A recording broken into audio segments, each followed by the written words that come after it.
रीट की परीक्षा देने वाले मेरे सभी साथियों को मेरा नमस्कार। मैं जगवीर गुरुजी आपके लिए अंग्रेजी के पेपर में जो फ्रेमिंग क्वेश्चन आते हैं, तो रीट की परीक्षा देते समय अंग्रेजी के प्रश्न में कुछ ऐसे सवाल आते हैं जो सीखे होते हैं, लेकिन फिर भी वहाँ पर हमारी कंसेप्ट क्लियर नहीं होती है। इस वजह से कुछ चीज़ें अधूरी रह जाती हैं।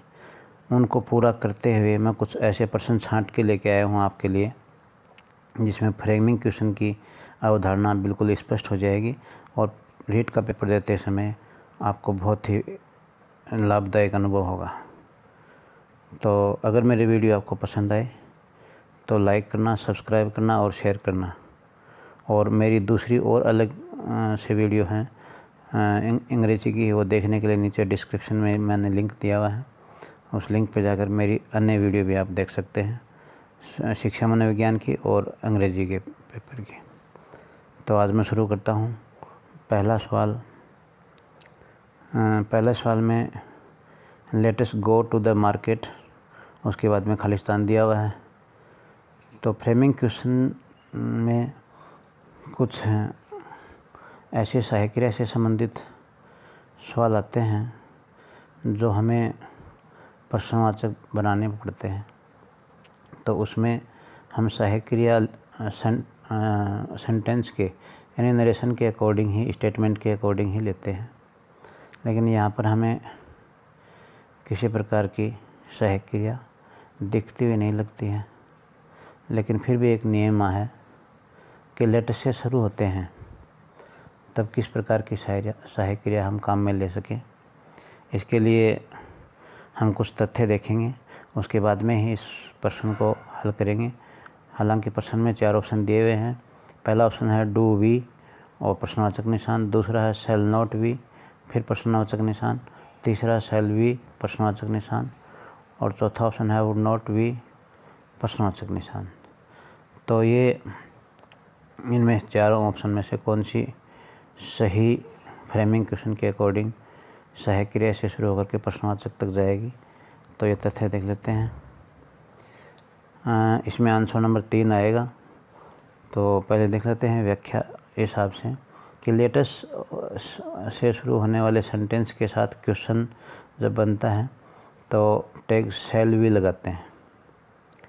जब हम लेटस से जब भी प्रश्न स्टेटमेंट शुरू होगा तो हम प्रश्न बनाते समय हम शैल वी ही लगाएंगे। ये एक नियम है, इस नियम को ध्यान में रखना। इसीलिए मैंने ये प्रश्न छांट के लेके आए हैं। और जब मैं प्रश्न छांट रहा था तो मेरे दिमाग में ज़रूर थी कि ये नियम इस तरह का है जो हमें याद रखना चाहिए। तो ऑप्शन नंबर 3। और क्यों है 3 नंबर? क्योंकि लेटेस्ट से जो सेंटेंस शुरू होते हैं उनका क्वेश्चन बनाएंगे तो शैल वी से शुरू करेंगे। तो यहाँ पर 3 नंबर ऑप्शन शैल वी वाला बिल्कुल सही है। तो दोस्तों ये ध्यान में रखना कि लेटेस्ट से स्टार्ट होते हैं तो उनकी जब प्रश्न बनाते हैं तो शैल वी से शुरू होता है। दूसरा प्रश्न, there is a school in the village, फिर खालिस्तान दिया हुआ है। यहाँ पर हमें क्वेश्चन टैग लगानी है। तो पहला ऑप्शन है इज़ देयर, दूसरा इज़ नॉट देयर, तीसरा आर नॉट देयर और चौथा हैज़ नॉट देयर। तो यहाँ पर मेरे हिसाब से ज़्यादातर को समझ में आ गया होगा। ये मैंने सरली सवाल लिया है। यहाँ पर फिर भी तथ्य देख लेते हैं कि आंसर तो 2 नंबर का आएगा। ऑप्शन है जो 2 नंबर का, वो ऑप्शन सही है। लेकिन व्याख्या में हम देख लेते हैं कि यदि सेंटेंस के सब्जेक्ट में देर है तो क्वेश्चन टैग में भी देर प्रयुक्त होगा। और सहायक क्रिया तो जैसे स्टेटमेंट में दी होती है उसी के अकॉर्डिंग हम यूज़ में लेंगे। तो देर से ही ये ज़रूर इसको शामिल करेंगे। तो स्टेटमेंट में इज़ सहायक क्रिया लगी हुई है और देर का यूज़ ज़रूर होगा। ऑप्शन नंबर 2 था तो इज़ नॉट देयर। अब ये नोट कहाँ से आएगा, ये मैं आपको फिर बता दूं कि जब पॉजिटिव स्टेटमेंट होता है तो आंसर हमेशा नेगेटिव स्टेटमेंट में दिया जाएगा, और जब नेगेटिव स्टेटमेंट दिया है तो पॉजिटिव में आंसर आएगा हमारा। जब क्वेश्चन बनाएंगे तो पॉजिटिव में बनाएंगे। तो यहाँ पर देर का यूज़ तो चारों में है, लेकिन इज है वो सहायक क्रिया, वो सेंटेंस के अकॉर्डिंग दी हुई है, और नोट इसलिए लगाया है क्योंकि हमारा जो स्टेटमेंट है वो पॉजिटिव है, तो क्वेश्चन बनेगा तो नेगेटिव में बनेगा, तो इज़ नॉट देयर हमारा सही ऑप्शन है। तीसरा प्रश्न है my friends have not come. यहाँ पर हमारे पास ऑप्शन पहला दिया हुआ है हैव दे, दूसरा आर दे, और तीसरा वर नॉट दे, और चौथा है हैव नॉट दे। तो इसमें कौन सा ऑप्शन सही रहेगा, पहले तो आप अंदाज़ा लगा लें, उसके बाद मैं आपको तथ्यों तक लेके जाऊँगा कौन सा उत्तर सही रहेगा और कौन सा सही नहीं रहेगा। ये सारी चीज़ें देखने के लिए हम तथ्यों की ओर लेके चलता हूँ आपको। तो यहाँ आंसर पहला जो ऑप्शन है वो दिया हुआ है उत्तर में। व्याख्या क्वेश्चन टैग बनाते समय नेगेटिव स्टेटमेंट के अंत में पॉजिटिव टैग जोड़ते हैं। अगर आपका स्टेटमेंट नेगेटिव है तो टैग पॉजिटिव जुड़ेगा, और सब्जेक्ट प्लूरल में है यानी बहुवचन में है, इसीलिए सहायक क्रिया हैव आएगी और दे का प्रयोग करेंगे। क्योंकि ये दे का प्रयोग क्यों किया जाएगा ये भी देख लो कि यहाँ माय फ्रेंड्स दिया हुआ है, तो माय फ्रेंड्स बहुवचन है, इसीलिए इसका प्रोनाउन दे का प्रयोग करेंगे। तो यहाँ पर स्टेटमेंट नेगेटिव है, नोट लगा हुआ है स्टेटमेंट में, इसलिए हमारा पहला जो ऑप्शन है ये सही रहेगा, हैव दे। ये हैव स्टेटमेंट में दी हुई है और दे माय फ्रेंड्स के स्थान पर प्रोनाउन का यूज़ किया है। तो सहायक क्रिया के तुरंत बाद में नाउन या प्रोनाउन आता है, और स्टेटमेंट नेगेटिव था इसीलिए पॉजिटिव क्वेश्चन बनाएंगे। तो क्वेश्चन टैग पॉजिटिव स्टेटमेंट में बनेगी। चौथा प्रश्न है choose appropriate questions based on the sentence. अब ये सेंटेंस दिया हुआ है और हमें अप्रोप्रिएट क्वेश्चन को चूज करना है। स्टेटमेंट दिया हुआ है कि there are 20 competitors in the test, कि टेस्ट में 20 प्रतियोगी हैं। तो पहला ऑप्शन है how many competitors are there in the test, दूसरा how many times do you think are competitors, तीसरा ऑप्शन है are not you a competitors in the test, चौथा ऑप्शन है डू यू काउंट कंपिटिटर्स। तो मेरे हिसाब से ज़्यादातर को ये समझ में आ गया होगा कि कौन सा ऑप्शन है सही रहेगा। फिर भी हम पहले इससे संबंधित नियम देख लेते हैं कि आंसर नंबर 1 सही रहेगा, जो आपने सोचा वही आंसर है। व्याख्या में समझ लो कि दिए गए क्वेश्चन के अनुसार सेंटेंस में मात्रा 20 कंपिटिटर्स के बारे में लिखा गया है, इसीलिए इस क्वेश्चन में हाउ के साथ उससे संबंधित एडजेक्टिव यानी मनी को जोड़ेंगे। यानी 20 कंपिटिटर्स एक संख्या है, तो वहाँ पर हम हाउ लिखेंगे, और कंपिटिटर्स हैं कितने हैं, इसलिए हम मच के स्थान पर मैनी जोड़ेंगे, और इस तरह से हम क्वेश्चन बनाएंगे। तो ऑप्शन हमारा 1 सही है, यानी how many competitors, how many के तुरंत बाद में कंपिटिटर्स आएगा। Are there are helping verb statement में दी हुई है इन द टेस्ट, यानी बाकी का सेंटेंस ऐसा कैसा आएगा। तो मेरे हिसाब से मैं आपको थोड़ी सी विस्तार से समझा दूँ, क्योंकि ये संख्या है 21, तो 20 संख्या है, तो हम इसको पर्सन में बदलेंगे तो हाउ मनी लिखेंगे, और कंपिटिटर्स ये हाउ मनी के तुरंत बाद में आता ही है, हेल्पिंग वर्ब आएगी और देयर का यूज़ होगा इन द टेस्ट, ये क्वेश्चन बनेगा इसका। Question number 5, Ram is a good runner. तो राम एक बहुत अच्छा धावक है, दौड़ने वाला है। फिर इससे प्रश्न बनेगा what is a good runner, दूसरा है how is a good runner, तीसरा who is a good runner, और चौथा which is a good racer. तो मेरे हिसाब से चौथा ऑप्शन तो आएगा नहीं, और कौन सा ऑप्शन सही रहेगा आपके अकॉर्डिंग मेरे हिसाब से कि अंदाज़ा लगा लेते हैं कि राम एक नाउन है, और नाउन के बारे में क्वेश्चन करेंगे तो हो से शुरू करेंगे। फिर भी देख लेते हैं आंसर नंबर 3, व्याख्या किसी व्यक्ति के बारे में क्वेश्चन पूछते हुए हो का प्रयोग करते हैं। इसमें सेंटेंस के सब्जेक्ट के स्थान पर हो लगाकर उसे वापस लिखा जाता है। दिए गए सेंटेंस में राम सब्जेक्ट की तरह उपयोग हुआ है, इसीलिए राम की जगह हु लगाकर क्वेश्चन फॉर्म किया गया है। ये बात आपको अच्छी तरह समझ में आ गई होगी कि यहाँ पर सब्जेक्ट राम है और राम आदमी है, तो वहाँ पर हम हो का प्रयोग करके क्वेश्चन शुरू करेंगे। यानी हमारा तीसरा जो ऑप्शन है who is a good runner, ये हमारा उत्तर होगा। और क्यों होगा ये आपने देख लिया कि राम यहाँ पर सब्जेक्ट है और सब्जेक्ट के बारे में पूछा गया है, तो हम सब्जेक्ट के बारे में ही इंडिकेट करेंगे और हु लगा करके इज सहायक क्रिया है इस स्टेटमेंट में, और बाकी का सेंटेंस एज इट इज़ काम मिलेंगे। छठा क्वेश्चन हमारा, John is reading the book how managers are mad, यानी हाउ मैनेजर्स आर मैड है, उसके दोनों तरफ कोमा लगी हुई हैं, इन्वर्टेड कोमा में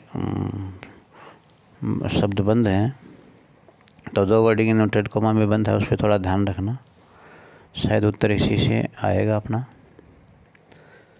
पहला ऑप्शन है what book is John reading, दूसरा which book is John reading, तीसरा which book John had read, चौथा ऑप्शन है why John is reading a book. तो आंसर नंबर 2, ऐसे क्वेश्चंस जिनका आंसर येस या नो न हो करके किसी वस्तु से संबंधित सूचना में हो, तब इस प्रकार के क्वेश्चन में विच का प्रयोग करेंगे। दिए गए सेंटेंस के शुरुआत में विच लगाएंगे, उसके बाद में ऑब्जेक्ट लगेगा, उसके बाद में हेल्पिंग वर्ब लगी और शेष सेंटेंस में नाउन या प्रोनाउन बदल कर लिख देते हैं। तो यहाँ पर विच से स्टार्ट होगा, विच के बाद में बुक दिया हुआ है और फिर उसके बाद में हेल्पिंग वर्ब आ जाएगी और शेष सेंटेंस में नाउन प्रोनाउन बदल देंगे। तो ऑप्शन नंबर 2 विच बुक, फिर सहायक क्रिया है इज और फिर जॉन रीडिंग, यानी ये नाउन जॉन आ गया और रीडिंग हेल्पिंग वर्ब के साथ में रीडिंग दी हुई स्टेटमेंट में, तो रीडिंग का रीडिंग ही आएगा और क्वेश्चन मार्क आ जाएगा। तो साथियों विच से शुरू करेंगे और विच के तुरंत बाद में आपको पता नाउन और प्रोनाउन आता है और हेल्पिंग वर्ब सेंटेंस वाली आएगी। तो हमारा 2 नंबर ऑप्शन बिल्कुल सही है। अगला क्वेश्चन 7वां, Rajesh is finishing his project file, राजेश अपने प्रोजेक्ट फाइल को पूरा कर रहा है। अब इसमें क्वेश्चन बनाएंगे, तो पहला है ऑप्शन है व्हाट इज़ राजेश डूइंग, दूसरा how is Rajesh doing, what finished the project file, चौथा ऑप्शन है व्हाई इज़ फाइल फिनिश्ड। तो मेरे हिसाब से ज़्यादातर ऑप्शन में से कौन सा ऑप्शन सही रहेगा ये देखने के लिए हम स्टेटमेंट में जाएंगे किसी पर कौन सा तथ्य हमारे लिए सही रहेगा। आंसर नंबर 1 ऑप्शन का है वो सही होगा। व्याख्या, ऐसे क्वेश्चंस जिसका आंसर येस या नो न होकर के किसी क्रम से संबंधित सूचना हो, ऑब्जेक्ट से संबंधित सूचना पूछनी हो, तब व्हाट का प्रयोग किया जाता है। ऐसे क्वेश्चंस बनाने के लिए शुरुआत में व्हाट के बाद हेल्पिंग वर्ब लगाते हैं और उसके बाद प्रोनाउन को बदलकर शेष सेंटेंस लिख दिया जाता है। तो व्हाट से शुरू होगा, हेल्पिंग वर्ब स्टेटमेंट वाली आएगी, उसी टेंस के अकॉर्डिंग आएगी और उसके बाद में प्रोनाउन को बदल देंगे, शेष सेंटेंस वैसे ही लिख देंगे। तो आंसर हमारा 1 नंबर ऑप्शन है, यानी what is Rajesh doing. What से शुरू करेंगे क्योंकि क्रम के बारे में पूछा हुआ, क्रम यहाँ पर प्रोजेक्ट फाइल है, तो इसको हम क्वेश्चन में लेंगे और सहायक क्रिया इज है, राजेश सब्जेक्ट है और डूइंग हम वर्ब के रूप में ले रहे हैं। तो अब 8वां प्रश्न, the supreme court is situated in Delhi. अब सुप्रीम कोर्ट है वो दिल्ली में स्थित है, तो यहाँ पर हम किस प्रकार के क्वेश्चन बना सकते हैं। हम एक तो एक क्वेश्चन ये बना सकते हैं कि दिल्ली में क्या स्थित है, और दूसरा ये बना सकते हैं सुप्रीम कोर्ट कहाँ पर स्थित है। 2 प्रकार के वाक्य प्रश्न बना सकते हैं। पहला option supreme court is situated where, दूसरा who is supreme court situated, तीसरा how is supreme court situated, चौथा where is the supreme court situated. तो मैंने आपको बताया था पहले भी कि दिल्ली के बारे में आंसर बनाओगे तो वेयर से शुरू होगा, और सुप्रीम कोर्ट से संबंधित बनाओगे तो व्हाट से शुरू होगा। तो यहाँ पर व्हाट से तो है नहीं शुरू, वेयर से शुरू है। तो पहले तथ्य देख लेते हैं कि आंसर 4 है, वही सही है। व्याख्या में दिया हुआ है साफ साफ कि प्लेस यानी स्थान से संबंधित क्वेश्चन में वेयर का प्रयोग करते हैं, इसलिए दिए गए सेंटेंस में प्लेस दर्शाने वाले शब्दों को हटा देते हैं और शुरू में वेयर लिख देते हैं, और सेंटेंस को टेंस के अनुसार परिवर्तित करके लिख दिया जाता है। यानी कहने का मतलब सीधी सीधी बात है कि प्लेस से संबंधित जब पूछेंगे तो वेयर का प्रयोग करेंगे और सहायक क्रिया लगा करके हम उस चीज़ को, उस शब्द को हटा देंगे जिसका उत्तर वेयर में आता है। तो यहाँ पर दिल्ली को हटा देंगे। Option number 4, where is the supreme court situated. तो दिल्ली में स्थित है, तो दिल्ली को तो हटा दिया, दिल्ली के स्थान पर वेयर आ गया, और सहायक क्रिया में इज़ है, सिचुएटेड आई गई, सुप्रीम कोर्ट नाउन के स्थान पर आ जाता है, प्रोनाउन के स्थान पर आ जाता है। अब साथियों, मैंने आज की वीडियो बना दी है। अब मेरे हिसाब से मैं कुछ ऐसे अलग अलग तरह के प्रश्न छांट के लेके आया हूँ, एक जैसे प्रश्न नहीं है, और बहुत बेहतरीन प्रश्न बना के लेके आया हूँ। ये वीडियो मेरी पसंद आएगी आपको, और ऐसी मैं आशा करता हूँ। मेरी वीडियो को लाइक ज़रूर करना और सब्सक्राइब करना अभी तक अगर आपने सब्सक्राइब नहीं किया है तो, और नीचे डिस्क्रिप्शन में मैंने लिंक दिया हुआ है, उस लिंक में जा कर के मेरी और दूसरी वीडियो भी आप देखें, आपको ज़रूर हेल्प मिलेगी। मैं आपके साथ में ऐसे ही बना रहूँगा। जय हिंद दोस्तों।